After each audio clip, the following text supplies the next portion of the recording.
नमस्कार शेतकरी बंधूंनो,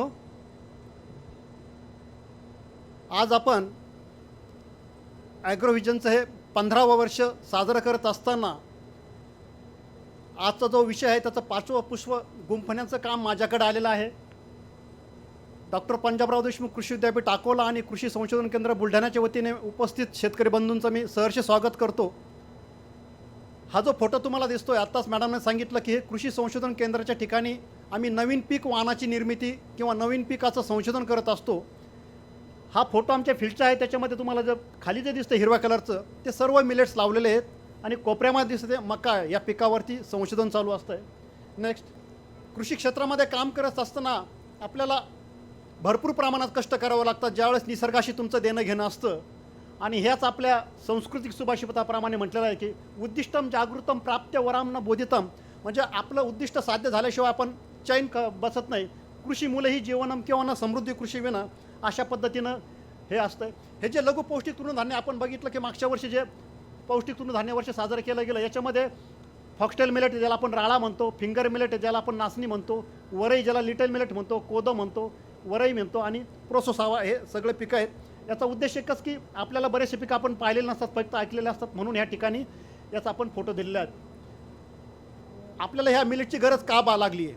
आपण जर बघितलं तर आपलं आयुष्य किंवा आपले जे पूर्वज होते त्यांचे आहार विहार वेगळे होते, आताच्या नवीन पिढीचे वेगळे आहेत. सध्या बॉटलचं लाईफ चालू झालेलं आहे. आपल्याला लहानपणापासून दुधाची बॉटल, नंतर पाण्याची बॉटल, नंतर थम्सअपची, नंतर वेगवेगळ्या बॉटल येतात. आणि ह्या बॉटलचा आहारात उपयोग केल्यानंतर शेवटी तुम्हाला जी उलटी केलेली बॉटल आहे तिच्याशिवाय आयुष्याचा शेवट होत नाही. आणि मग हे जर टाळायचं असेल तर त्यासाठी मिलेट्स हे महत्त्वाचे असतात. सगळ्यात आवडतं खाद्य म्हणजे सध्या प्रत्येक घरामध्ये विषय चर्चेला जातो, नोकरदारामध्ये किंवा काय, ते म्हणजे फास्ट फूडचा जमाना आहे. आणि हे खात असताना आपल्या आरोग्यावर विपरीत परिणाम होतात, म्हणून आपण मिलेट्सकडे वळालेलो आहे. हा जो चार्ट दाखवलेला आहे, ह्या चार्टमध्ये आपल्याला एक कळतं की लघु पौष्टिक तृणधान्य सेवनात झालेली घट ही काय फक्त एकाच वर्गापुरती झालेली नाही, ही तुम्हाला कामगार, शेतकरी, नोकरदार, व्यावसायिक, इतर सगळ्या लोकांमध्ये घटत आपल्याला दिसते. ती सरासरी जर आपण जर बघितलं 66% आपलं तृणधान्य किंवा पौष्टिक तृणधान्य आहे हे आपले पूर्वज जे खात होते त्याच्यामध्ये आपल्यामध्ये घट आहे. आणि आपण परत म्हणत होतो की आपल्या पूर्वजांचे आरोग्य फार चांगलं होतं, त्या प्रमाणात आपलं नाही, कारण आपल्या बदलत गेलेल्या आहाराच्या विहाराच्या सगळ्या सवयी त्याच्यामध्ये कारणीभूत आहे. याच्यासाठी गव्हर्नमेंटने मग काय केलं, 2018मध्ये 13 एप्रिल 2018ला एक गॅझेट काढलं आणि त्याच्यामध्ये ह्या मिलेटला अगोदर मायनॉर मिलेट म्हणत होते, म्हणजे दुय्यम त्याला स्थान होतं. परंतु त्याच्यातले घटक बघता याला चांगलं न्यूट्री सिरियल कसं म्हणता येईल त्याच्यासाठी एक राजपत्र तयार केलं गेलं. आणि त्याच्यामध्ये हे सर्व जे मिलेट दाखवले त्याच्यामध्ये ज्वारी, बाजरी, कोदो, कुटका, राळी, नाचणी वगैरे सगळे पिकं असून त्याचं गॅझेट तयार केलं गेलेलं आहे. हे पिकं आहे त्याच्यामध्ये आपण बघितलेले. याच्यात तर आपण बघितलं की याच्यामध्ये तक्ता याच्यामध्ये की प्रथिनं चांगलं आहे, तंतुमय पदार्थ, खनिज, लोह, कॅल्शियम, हे सर्व ह्या पिकामध्ये वेगवेगळे. नाचणीमध्ये सर्वात जास्त चांगला सोर्स असेल तर कॅल्शियमचा आहे, राळ्यामध्ये प्रथिनाचा आहे, वरई कुटकीमध्ये पण तंतुमय पदार्थ जास्त आहे, बरटीमध्ये जास्त आहे, कोदोमध्ये जास्त आहे.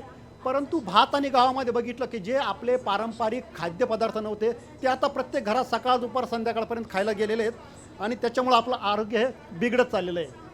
हे याच्यामध्ये दाखवलं की प्रथिनं वेगवेगळ्या याच्यात कसं आहे, गावामध्ये किती, बाकीच्या याच्यात किती, लोह, तंतुमय पदार्थ, कॅल्शियम, खनिज द्रव्य. तृणधान्य आणि भरडधान्य ही वेगवेगळी, मात्र सगळे सिरियल्स हे काही मिलेट्समध्ये येत नाहीत. त्याच्यामध्ये आपण म्हणतो मका म्हणतो, गहू म्हणतो, भात म्हणतो, हे आणि भरडधान्य हे वेगवेगळे. ज्याचं टर्पल काढलं जातं त्याला शक्यतो आपण भरडधान्य म्हटलं जातं. याचा ग्लायसेमिक इंडेक्स कमी असतो की जो डायबिटीससाठी फार महत्त्वाचा असतो, की जितका ग्लायसेमिक इंडेक्स कमी तितकं ते आपल्याला आरोग्यास चांगलं. आणि हे जे मिलेट्स आहे त्याचा ग्लायसेमिक इंडेक्स हा सगळा कमी, म्हणजे 50च्या आतमध्ये सर्व असतात. त्याच्यामध्ये हा फरक दिलेला. मुख्य तृणधान्य पिके आणि मिलेट कोणकोणते आहेत, भात, गहू, मका, बार्ली, ओट, हे सगळे तृणधान्य आहेत. परंतु मिलेट वर्गामध्ये मिलेट पण तृणधान्य आहे, परंतु मिलेटचा हा वेगळा ग्रुप आहे. ज्वारी, बाजरी, नागली, राळा, वरई, बरटी, कोदो आणि सावा. तर याच्यामध्ये थोडं नटशेलमध्ये दिलेलं आहे की कोणकोणत्या आरोग्यावर तुमचे परिणाम केले जातात. फिंगर मिलेटचा कसा फायदा होतो, फॉक्सटेलचा कसा फायदा होतो, कोडो मिलेटचा कसा फायदा होतो, इंग्लिशमध्ये, याचं पुढं मराठीमध्ये बघूया आपण. दुसरं एक, हे तर मनुष्याच्या आरोग्यावर परिणाम करतात, पण जमिनीच्या आरोग्यावर पण मिलेटचा सर्वात चांगला उपयोग होतो. ते या फील्डमध्ये दिसतं आपल्याला. जे आपल्या मोठमोठे झाडे असतात त्याच्यामध्ये ग्राउंडच्या खाली, जमिनीच्या खाली जो भाग असतो तो फक्त 29%, परंतु मिलेट वर्गामध्ये हा 81% भाग हा जमिनीच्या खाली असतो. याचं जमिनीचं पण आरोग्य वाढतं. मिलेट्समुळं फक्त माणसाचंच नाही, जमिनीचं, पर्यावरणाचं, जनावरांचं पण आरोग्य याच्यामुळे वाढलं जातं. आपलं भारताला याचे जननी म्हणलं जातं, मिलेटची जननी म्हणलं जातं. याच्यावरून आपल्याला लक्षात येईल की विविध देशांची लघु पौष्टिक तृणधान्य उत्पादनामध्ये बघितलं, भारत हा टॉपला आहे सध्या. 32% उत्पादन जगातलं हे भारतामध्ये होत असतं. त्याच्यानंतर नायजेरिया, नंतर बाकीचे सगळे इतर देश त्याच्यामध्ये मिळतात. लघु पौष्टिक तृणधान्यामध्ये पण नाचणीचं क्षेत्र भारतामध्ये सर्वात जास्त आहे, ते म्हणजे जवळजवळ 66% नागलीचं क्षेत्र आहे. आपण युरिया जास्त असल्यामुळं आपल्या देशातून बाहेर निर्यात पण केली जाते. Saudi Arabia, UAE, Nepal, Germany, Japan, इतर पिकांमध्ये, इतर देशांना पण त्याची निर्यात होते. आणि ती जर कोटीमध्ये जर बघितलं तर महाराष्ट्रामधून जवळजवळ 313 कोटीची आणि भारतातून जर बघितलं तर 480 कोटीची निर्यात ही याच्यामध्ये होते. याच्यामध्ये आपल्याला भरपूर स्कोप आहे अजून. हे परत जे पिकं निर्यात होतात त्याचं इथं चार्ट दिलेलं आहे. विविध देशातील लघु पौष्टिक तृणधान्य पिकांचा आहारात सरासरी उपयोग किती आहे? भारतामध्ये हा सर्वात जास्त आहे त्याचा उपयोग आहे. आणि त्याच्यामुळे याची निर्यात वाढायचं कारण एक की इंटरनॅशनल लेवलला भारतामधल्या मिलेटला जबरदस्त डिमांड आहे. आपण त्यांची गरज भागू शकत नाही सध्या, अशी परिस्थिती आहे. राज्याचा जर विचार जर केला तर मध्य प्रदेशमध्ये सर्वात जास्त क्षेत्र आहे, त्याच्यानंतर महाराष्ट्र आणि गुजरातमध्ये येतं आहे.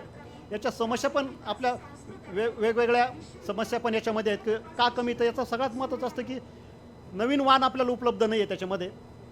कमी उत्पादकतेची कारण याच्यामध्ये दिलेली आहे की आजचं जे लेक्चर आहे की उत्पादन तंत्रज्ञान आपण कशा पद्धतीनं मिलेटचं उत्पादन वाढू शकतो त्याच्या सांगितलं. पिकाची लागवड डोंगरावर केली जाते, हलक्या जमिनीमध्ये केली जाते.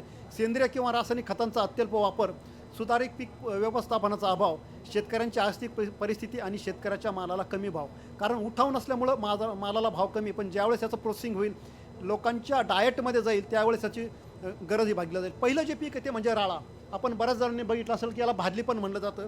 याला इंग्लिशमध्ये फॉक्सटेल मिलेट म्हणतात. कोल्याच्या शिफ्टीसारखा याच्या कंसाचा आकार असतो म्हणून आपण याला फॉक्सटेल मिलेट म्हणलं जातं. याला इटालियन मिलेट पण म्हणलं जातं. खरीप हंगामामध्ये घेतलं जाणारं हे पीक आहे.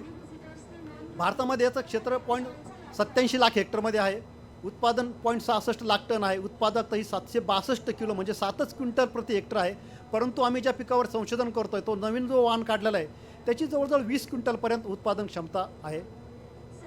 याच्यामध्ये पौष्टिक गोष्टी जर बघितल्या तर प्रथिनं हे सर्वात चांगले प्रमाणात आहे. स्निग्ध पदार्थ बऱ्यापैकी आहेत. लायसिनसारखं, थायमिनसारखं महत्त्वाचे खनिजद्रव्य याच्यामध्ये आहेत. याच्यामुळं होतं काय, आरोग्यावर काय काय परिणाम होतात?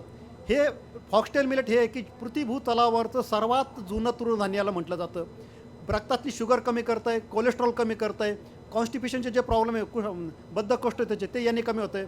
बॉडी हीट जी असते आपल्याला, कारण हा थंड आहे, आयुर्वेदिकदृष्ट्या हा थंड आहे. म्हणूनही अजूनही जुनी रूढी परंपरा आहे की अक्षय तृतीयेच्या दिवशी जाणीवपूर्वक याची खीर केली जाते की जेणेकरून अक्षय तृतीया असते मेमध्ये, आणि मेमध्ये टेम्परेचर वाढलेलं असतं आणि याच्या सेवनाने आपल्या शरीरातील उष्णता कमी होतं. अशा पद्धतीत इतकं चांगलं आहे पीक आहे हे.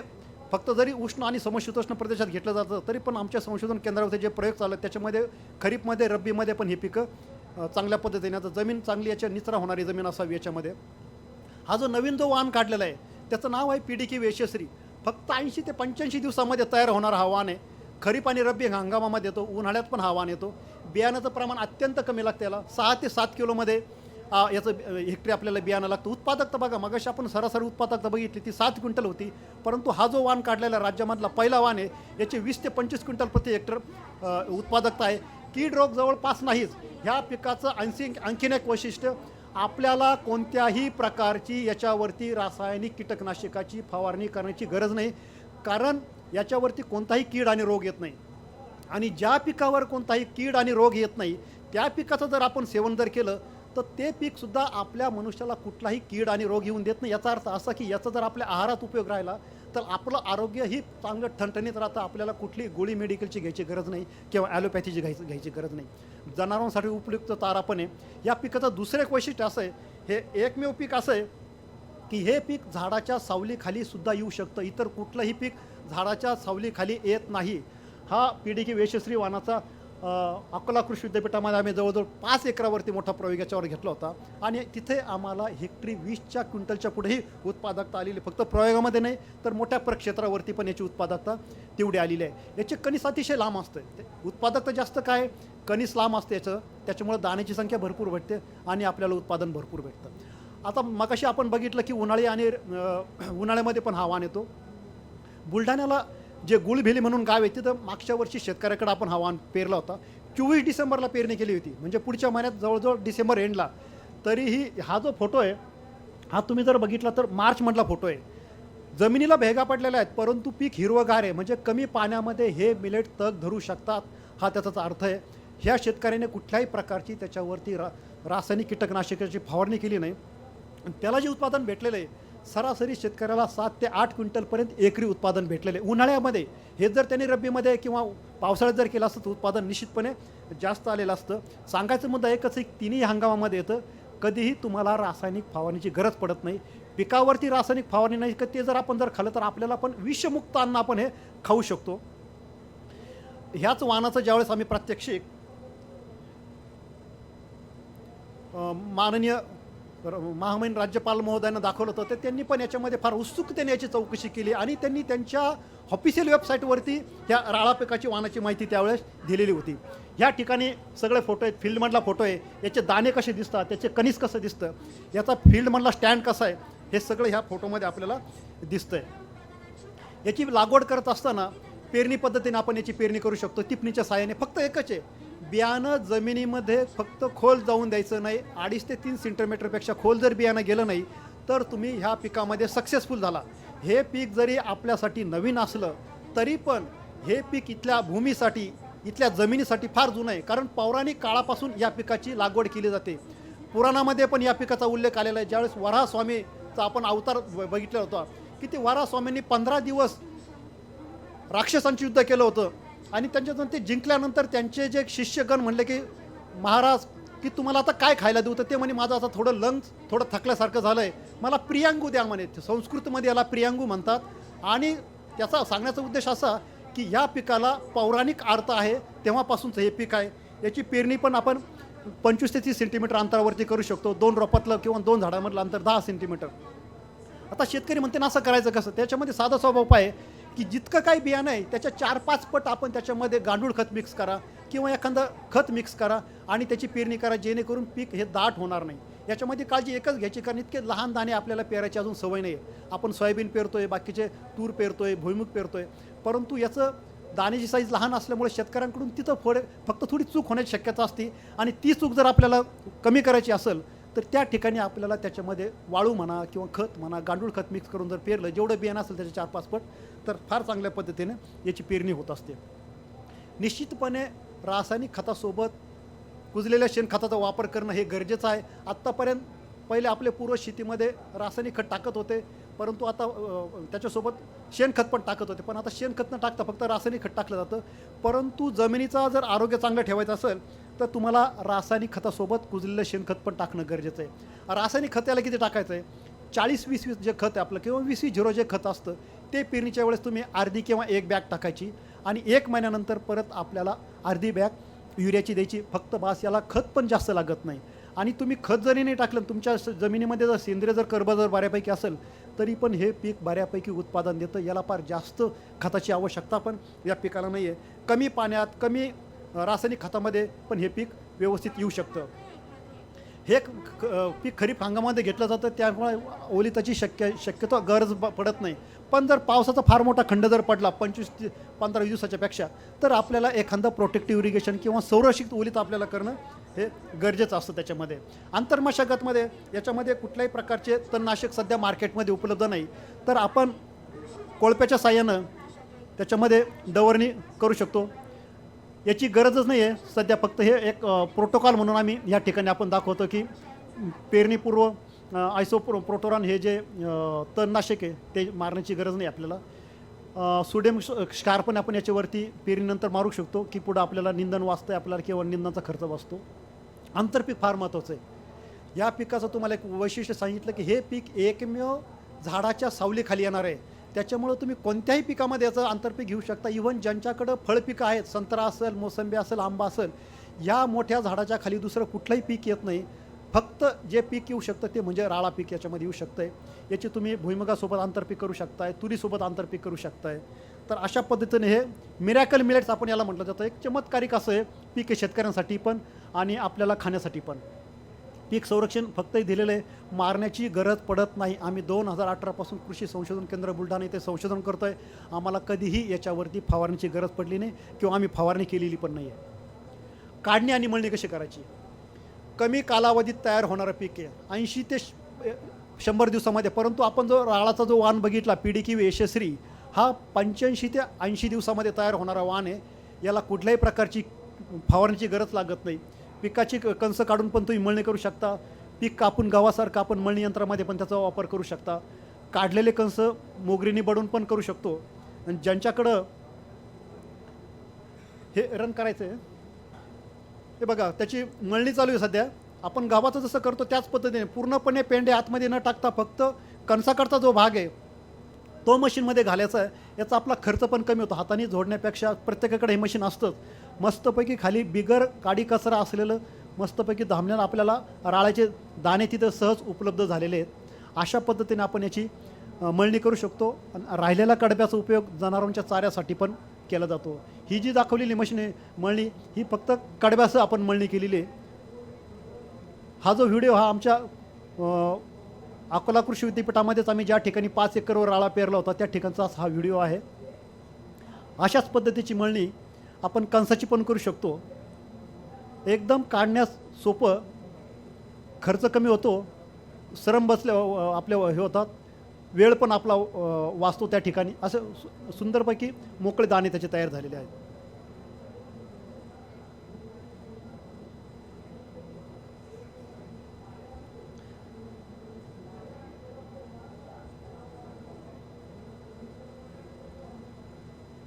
स्वर्गीय भानुताई गडकरी ग्रामीण विकास संस्थेतर्फे निःशुल्क नेत्र तपासणी शिबिर सुरू आहे.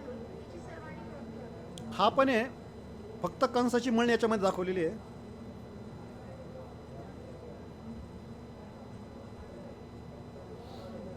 हा सोलापूरचा व्हिडिओ. सांगोला तालुका जो आहे डाळिंबासाठी फेमस आहे, त्या ठिकाणी आपण एका शेतकऱ्यांना हा ट्रायल प्लॉट दिला होता आणि त्यांनी पूर्ण पीक न कापता फक्त कणस कापले आणि मळणी यंत्रामध्ये त्याची मळणी करून घेतली. उत्कृष्टपणे दाणे तयार झालेले आहेत त्यांना, की ज्याच्यामध्ये कुठलाही प्रकारचा काडी कचरा येत नाही. सांगायचा मुद्दा एकच की मॅकॅनायझेशन पण ह्या पिकाला फार रिस्पॉन्स, म्हणजे हे पीक मॅकॅनायझेशनसाठी पण फार चांगल्या पद्धतीनं रिस्पॉन्स देतं आहे. हा फोटो आहे की जो मोठ्या प्रमाणात ट्रायल प्लॉट पेरलेला होता त्या ठिकाणी.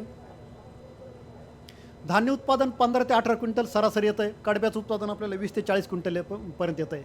दुसरं पीक जे ते म्हणजे वरई. याला आपण म्हणतो लिटल मिलेट किंवा कुटकी पण म्हणलं जातं आपल्या भागामध्ये. याचे दाण्याचं आपण दिसतं आहे. महत्त्वाची मध्ये याची लागवड 2.34 हेक्टरवरती आहे. प्रथिनं वगैरे जास्त ते आपण बघितलेलंच आहे. याच्यामध्ये आणि राळ्यामध्ये जो फक्त फरक आहे तो आपण बघूया. इथं वेळ वाचतो आपल्याला. याची पण पेरणी तुम्ही 22.5 सेंटीमीटरपासून 30 सेंटीमीटरपर्यंत करू शकता. याचं बियाण्याचं प्रमाण तुम्हाला 3 ते 4 किलो फक्त लागतं आहे. बियाला बीज प्रक्रियेसाठी थायरम फक्त लागतं आहे 3 ते 4 ग्रॅम प्रति किलो बियाणं हे करायचं. हा PDQ तेजश्री जो नवीन वाण आपण मागच्या वर्षी डॉक्टर पंजाबराव देशमुख कृषी विद्यापीठानं काढला आहे, हा विद्यापीठाचा पहिला वाण आहे की ज्याचं उत्पादन 15 ते 17 क्विंटलपर्यंत असतं. हे जे फोटो आहेत हे फोटो आहे एप्रिलमधले. हा 1 एप्रिलमधला फोटो आहे. सांगण्याचा मुद्दा एकच की एप्रिल हा उन्हाळ्याचा सीझन असतो. त्या पिरियडमध्ये ह्या वाणाचं जे पीक आहे तर एकदम दमदार आणि जोमदार आलेलं आहे. याला आपण कुठल्याही प्रकारची आम्ही फवारणी केलेली नाही. आमच्या विद्यापीठाचे आदरणीय कुलगुरू महोदय डॉक्टर शरद गडाख सर यांनी या प्लॉटला व्हिजिट केली होती आणि तो पण दिवस आहे 1 एप्रिल 2023चा, मागच्याच वर्षी. या वाणाचं वैशिष्ट्य 105 ते 110 दिवसामध्ये हा वाण तयार होतो. राळापेक्षा थोडेसे काही दिवस जास्त लागतात. बियाणं प्रति हेक्टरी 4 ते 6 किलो, 15 ते 17 क्विंटलपर्यंत उत्पादकता आहे.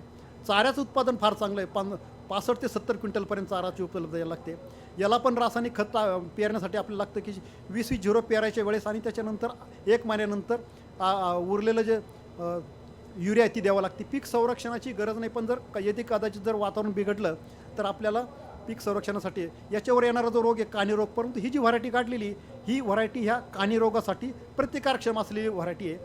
याच्यासाठी उपाय आपल्याला गंधक जे 80% गंधक आहे 25 ग्रॅम प्रति 10 लिटर पाण्यात मिसळून फवारायचं आहे. याच्यामध्ये पण आंतरपीक घेतलं जातं. याच्यामध्ये उडदाचं आणि लिटल मिलेटचं आंतरपीक दाखवलेलं आहे. काढणी आणि मळणी याच्यासारखीच आपल्याला राळ्यासारखीच पण याची करता येऊ शकते.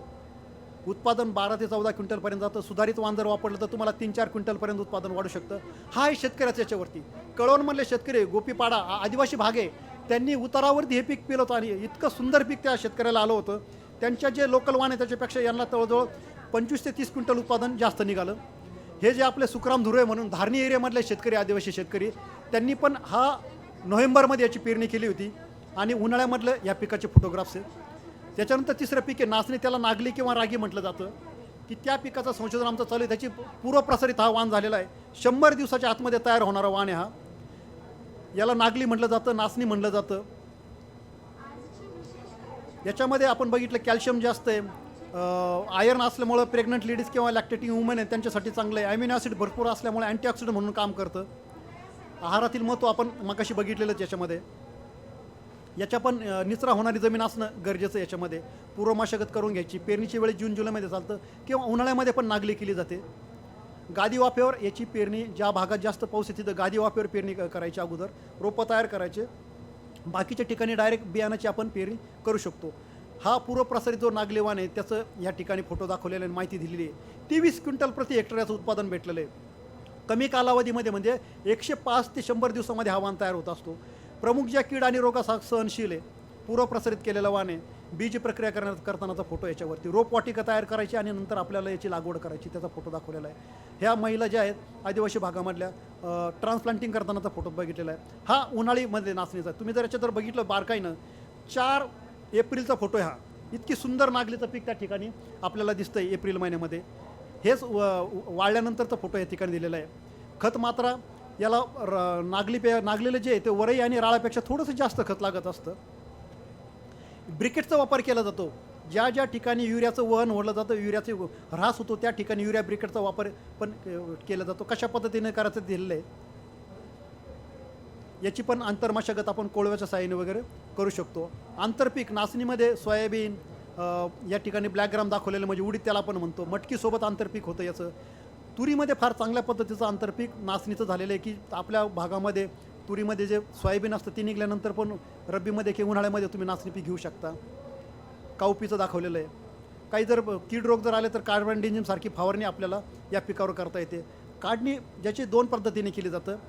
हाताने बोंड काढून पण आपण याला बोंडे म्हणतात, बोंडे पण काढता येतात, किंवा रिपरच्या साह्याने पण याची खोडापासून कापणी केली जाते आणि पुढची मळणी जी आपण जी बघितली मगाशी मशनीमध्ये त्या पद्धतीने याची मळणी केली जाते.